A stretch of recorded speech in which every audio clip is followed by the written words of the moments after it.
I read 6 books in the month of May, so let's talk about them. 6 books is kind of low for me, not gonna lie. I did 12 for January and February, and then like 10 in March, 10 in April.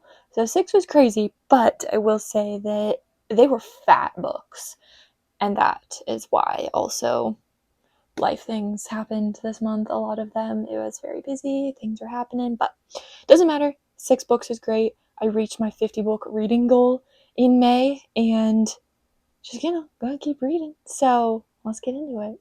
The first book that I read in May was Reading Sweetgrass by Robin Wall Kimmerer. I had heard of this book for quite a while, and people were hyping it up like everyone should read this book. It's so good. This is actually the only nonfiction that I've read this year, I think. I don't think I've read any memoirs or anything. And I loved this book. I might have given it 5 stars.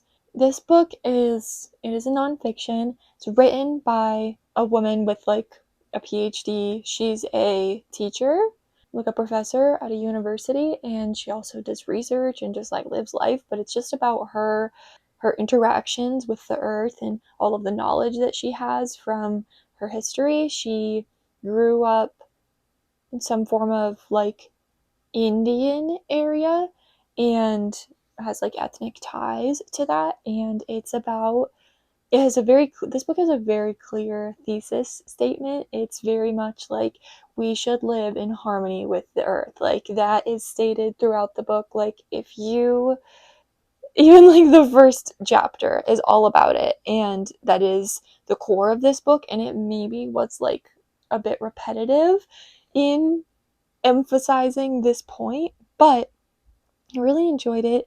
I learned so much from this book, like random little facts about like ecosystems, and also it reframed my thought process on a lot of things. Like, it takes a lot of things that we don't really think about, and of course, like you learn capitalism bad from this book, which I already knew, but just, in more ways. And so I learn the more years I have into my adulthood of just learning and gaining experiences and stuff. Yes, the more I learn capitalism bad, we don't take care of the earth and like what's going to happen to it and all of this stuff. And so, yeah, I did. I learned a lot.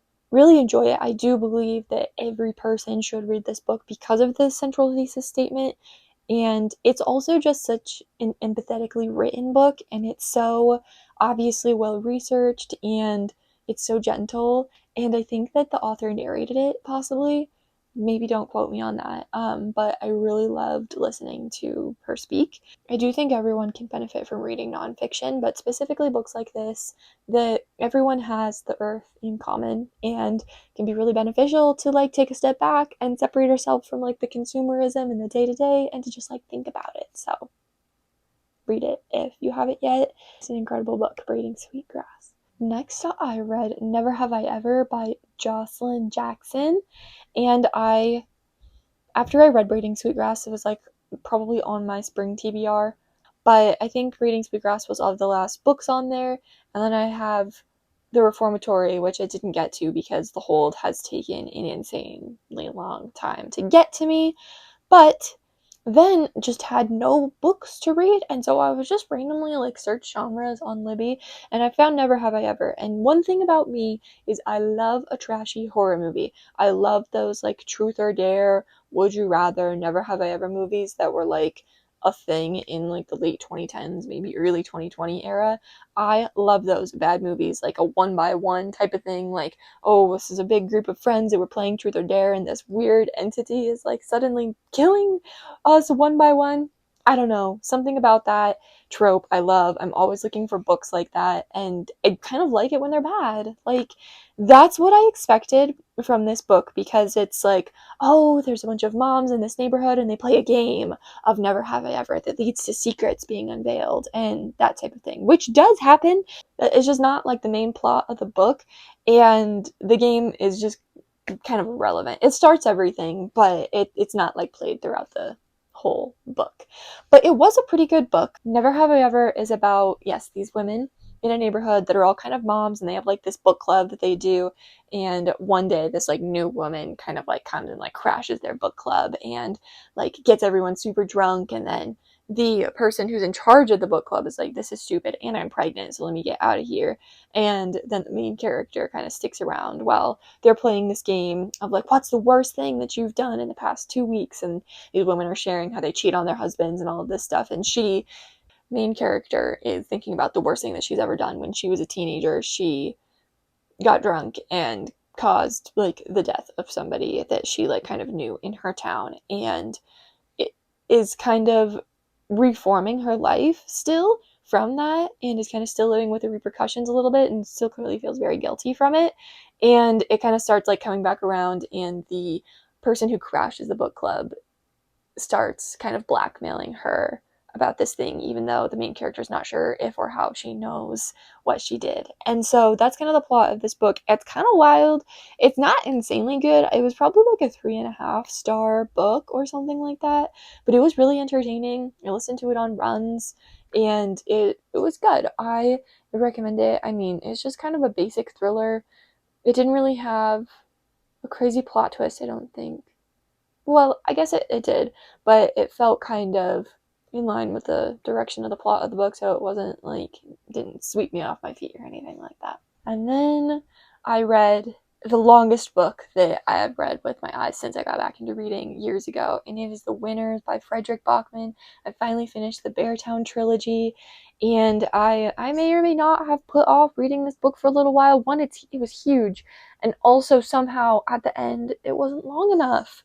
I knew it was going to hurt me. Like, it was one of those books where in the first book they tell you that a character is going to die at some point, and you know that it's coming at some point in this book. And it was really great. It took me a while to get through because, again, like, I was just afraid of getting to the end of this book, but it is so enjoyable. I loved this series so much, and really think that this series kind of captivates the main thing that I like to get from reading, which is like just kind of understanding the world a little bit more.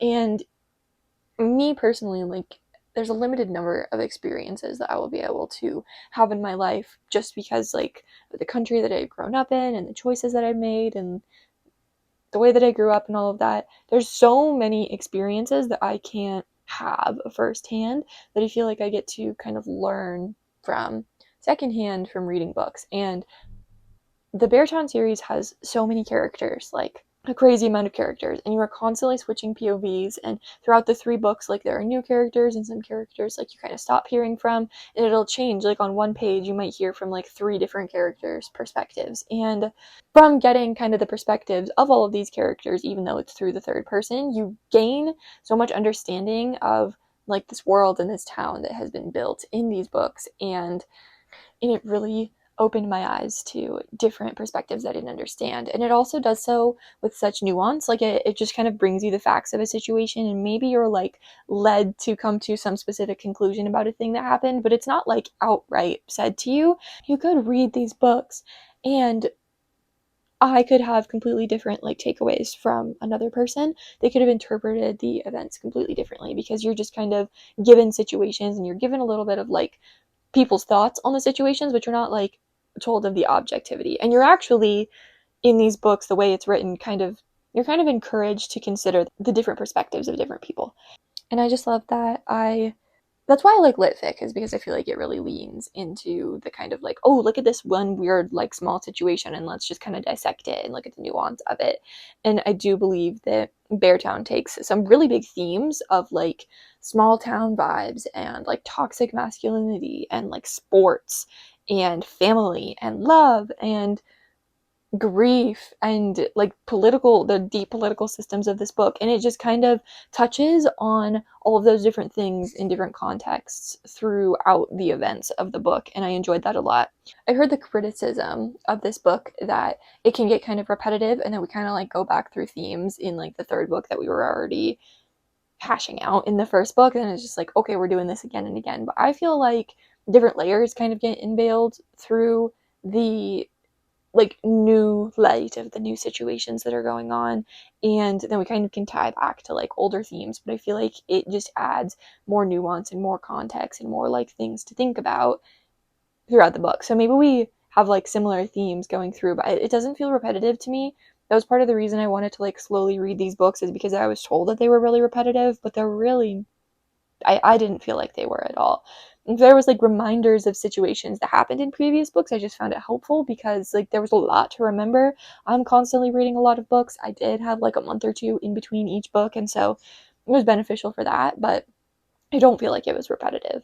And again, if you, I cannot tell you the plot of the winners, but I can tell you the plot of Beartown, which is essentially there are so many characters in this town that we follow, and it is the politics of the town, more so in the second book, but hockey is at the center of this town. It's like the economy, it's the entertainment, it's like the jobs that everybody has, and it's just everything. Even to the people that like don't like hockey, hockey is just at the center of their lives. And kind of the effects from that of like there's this really good younger like kids team that's playing that ends up being really good, and they're gonna like get to nationals and stuff, but then one of the really star players on that team kind of gets himself into a situation that divides the town, and people are trying to figure out what that means for the town, what that means for the people involved, and all of that stuff. In this book, all three books have like probably every trigger warning that you could think of is in these books.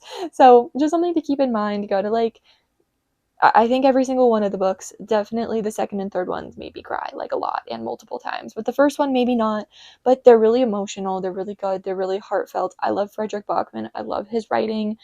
I know that they're like translated, but the way that they're translated is just phenomenal, and they're incredible books. And I would highly recommend, if you haven't read any of his books, maybe don't start with Beartown. But if you find out that you like his writing, and I personally do, I would read anything that this man writes. Yeah, get in there, start reading them. It's time. There's no time like the present. Next, I continued to read random thrillers from Libby, and I read Everyone is Lying to You by Joe Piazza. And I really liked this book. I was kind of hooked. It was just kind of a weird thriller, but it was like very relevant to right now. I believe it was published in like 2023, 2024. It has like AI themes, very much social media centric, trad wife vibes, and also there's like murder mystery, weird family dynamics going on. And so the plot of this book is there's the main character is kind of like a journalist, but journalism is like a dying art, and so she's like kind of worried about her job and kind of figuring out like what's going next. She's got her family, she's got a husband and a couple of kids, and she's like, my kids are really overwhelming, but I kind of like my life. But she went to college with this woman named Rebecca Bex, like whatever they called her. She was kind of known for being out there, crazy, sleep with a lot of people type of person, but they were really good friends. And then randomly towards the end of college, Rebecca just like ghosted her and like disappeared, fell off the face of the planet, and then got married to this guy and became a really famous like trad wife influencer and has like 6 kids. And she kind of eventually reaches out to reconnect with her, or Rebecca reaches out to her and invites her to this conference that she's going on for a like brand type of thing for like these trad wife mom influencers. And you find out very quickly that Rebecca's life is not what it seems. You get her perspective and you get the main character's perspective. It's an abusive situation for Rebecca, and really gets into like the scrutiny of social media and trad wives and religion and all of these things. I really like the commentary. I mean, I don't think it was like the best book that I have ever read, but it was really entertaining. The plot was engaging all the way through. I also listened to this book when I was running pretty frequently, and when I can do that, like it's nice because you can just like lock into a book and just like go for multiple miles. And yeah, this one facilitated that. It's really all I can ask for. And don't think it's very highly rated on Goodreads, but I feel like it should be because it's easily like a 4-star book. Like it's good. And if you're into kind of like social commentary crossover with a thriller, I think you would like it. Maybe a lot of people are into that, so maybe that's why it didn't rate very well. People wanted it to be a thriller, and it wasn't maybe the most thrilling, but it just, yeah, it kind of like genre bends a little bit and has, it dips into a lot of different areas, and I love that because I'll pretty much read any genre. So Next, I started listening to a series called The Testing by Joelle Charbonneau, and it's a dystopian series. I just kind of found it on my TBR. I was like, sure. And I don't think I knew that it was a series, but I love a dystopian type of situation. In this world, it takes place in like postmodern America, post like nuclear war, where there was like some sort of war and there were like a bunch of nuclear meltdowns, but it wasn't obviously like nuclear weapons because that would kind of destroy the whole world, but nuclear-esque adjacent war. And so like the soil got messed up, people had to relearn how to do food, and a lot of people died and all of that stuff. And so now there are these little colonies that people live in, and the main character comes from this small little tiny colony in probably like Colorado. And she is graduated from school, and so every single year some students get to go participate in like this government program called the testing, and she really wants to get into the testing because her dad did the testing, and he had this like invention of like trying to figure out how to make food more edible and mess with the soil and that type of stuff. And so she really wants to get in. And when she graduates and doesn't get into the testing, she's a little sad. But then she finds out that actually a bunch of people from her colony got into the testing. And it's been a long time since people from her colony have gone. And so she's like, weird. But there's like 4 or 5 or 6 of them from her colony to go to the testing. And a lot of this first book, is just her like going through these tests. And so it's like pen to paper tests in every subject at first. And then it's like application tests. Like it's like there are these plants and they're poisonous. Do you know like which plants are poisonous, or are you going to eat a plant that would probably kill you?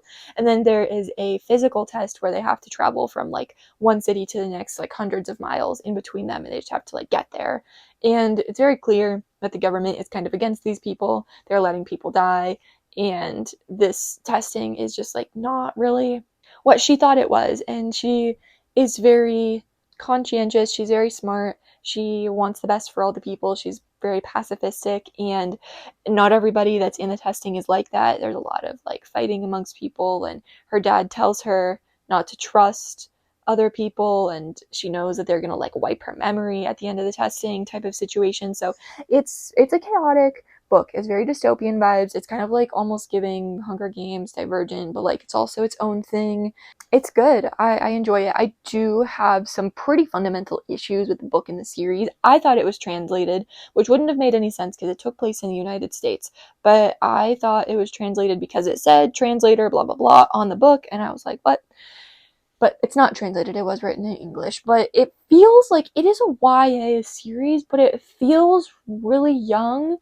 There's like murder and death, but also, and there's a tiny bit of cussing, but also just the way that it's written feels like there's just a separation between like how young it's written versus like the subject matter. Like I feel like it should be written like at a higher level, maybe. Also, I have issues with like the relationship between the main character and her love interest because I simply don't understand why they like each other, and I also just don't trust that man. And I don't know, I think that it's just me. Like, I don't think that there's anything weird with him. I just think that I don't trust him. They are both like the smartest in their class, and then suddenly they just like each other because she like cares for him. I don't know. I just don't get it. There are some plot holes as well that kind of bother me. It's not the most high quality dystopian series. Clearly, I mean, it's not like the most insanely popular, but it's interesting. I'm a huge fan of the dystopian genre, so I'm gonna read the whole series. I think it's similar to The Maze Runner in that there are 3 books and a prequel, but I don't think my library has the prequel. And so once I finish the audiobook of the second book, which I'm actually pretty close to, I'll have to physically read the third book from my library. And then I don't have access to the prequel. So whatever, fine for me. I could try to like buy it somewhere if I really wanted to, but it's solid. The main character, I do like her a lot. She's not, I don't know. People always have issues with the main characters of dystopians. They're like, oh, she's so pick me. This main character is not giving pick me. She's just really smart and causes issues with the people around her and the government. So, and finally, the 6th book that I read in May was Unraveling Oliver by Liz Nugent, and I did not like this book. I really probably think I should have DNF'd it, but I've just had it for so long, and I was like, no, like, it's gotta be good. I don't know. I didn't read the back of this book. I was like, okay, it's giving thriller. Unraveling Oliver, in my mind, I was like, oh, this is a book about a kid. That's like crazy. That like kind of goes off the rails. Maybe this kid has like murderous tendencies or something like that. No, it is about a full-grown man, and it kind of takes place in like a Ireland, Italian, French background, and it's very lit thick. Actually, I thought it was going to be a thriller. It's not even close to a thriller. Actually, it's very lit thick, and you've at the very beginning of this book find out that Oliver is an unlikable person. He like is a famous published author of children books that he published under like a different name, and he beat his wife in the very beginning of the book. He's like, oh yeah, I like didn't know what came over me, but I just beat the crap out of her. And you're reading the whole book trying to kind of figure out why, and you get perspectives of these random side characters. And like looking back, I don't understand why half of the side characters are even really getting POVs in this book, because it just doesn't like add a ton to the book other than it's a little confusing. And here's the thing about me is I just don't think I care about unlikable men. I don't care to read about them. Like they're everywhere in the world. Like I can walk outside and like interact with one. I don't want to read about them. I want to read about maybe like unlikable women or likable men, but I don't want to read about an unlikable man. I simply don't. And I don't care about what his motives are. I don't care about why he's done the things that he's doing. I didn't like it at all. And I didn't like the backdrop of like they were working at this random vineyard in France, and then there's a situation that happens there, and it's just kind of about like the character situations. Everyone's kind of unlikable, and I just didn't like it at all. I think I gave it 3 stars. It's not poorly written for the most part. It's short, and I did get through it pretty quickly, but I just didn't enjoy it like at all. So those were the 6 books that I read in May. I'm assuming I might read more in June. We'll see. But there were some really good ones and some really bad ones this month. What are you gonna do? I still love reading. See you next month. Bye.